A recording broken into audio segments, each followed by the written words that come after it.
I'm Cape Joel, and this is Comic Smack, your weekly, daily, all the time, anytime comic show where I give you your fix of everything you need to know from the world of comic books and superheroes. And on today's show, we're taking a closer look at Extraordinary X-Men issue number 11. The Extraordinary team is ready to take the fight to Apocalypse and his horsemen, but when they lose one of their own, can they ever come back from it? Well, let's jump on in together and find out. Okay then, so when we last left this story, Old Man Logan had been taken over by the Venom symbiote that is also somehow a horseman of the apocalypse. This means on top of fighting the bad guys, they must also fight Old Man Venom, a concept that isn't nearly as cool as it sounds. Jean does, however, manage to have a bit of a leg up because she is able to go inside Old Man Logan's mind and try to, kinda get him away from the symbiote's influence. Elsewhere on the battlefield, Colossus, now a horseman of the apocalypse, is duking it out with all of his students who have grown a lot in this horrible year they've spent on Omega Earth. This whole Apocalypse War tie-in for Extraordinary X-Men isn't honestly about much, but this is one of the few things this story did have going for it in a positive light. It's sad to see they just sort of brush it aside so quickly. Speaking of stuff that gets brushed over that might actually be more interesting, we head on back to Magic and X-Haven,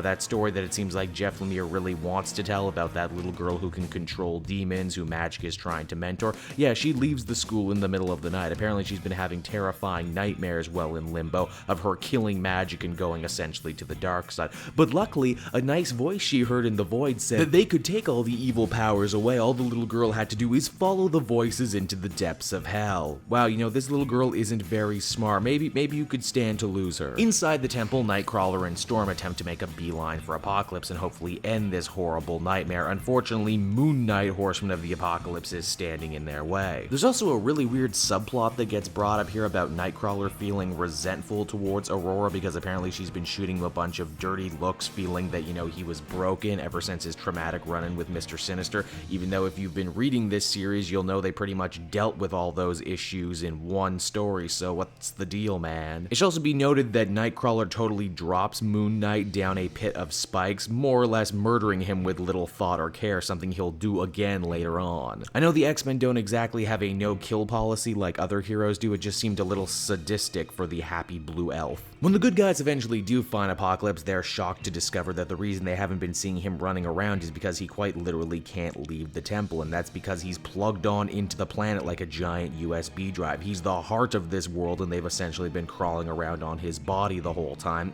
Still not nearly as cool as God, King Doom, and Secret Wars, I'll say that right now. And while we're on the subject of shocks, those mutant embryos, the whole thing that kicked off this storyline and the whole thing everyone's been fighting for all along, yeah, they've been destroyed. Apocalypse didn't actually care about them, he just got rid of them. He tries to justify his reasoning, but all I say is boo. He then turns his attention to Storm and tries to kill her. Luckily, Nightcrawler is able to sneak up behind him and just kinda kill him by pulling out his wires, which, is good because Storm will live, but bad because I guess that means the planet is going to self-destruct now and they still don't know how to get back home.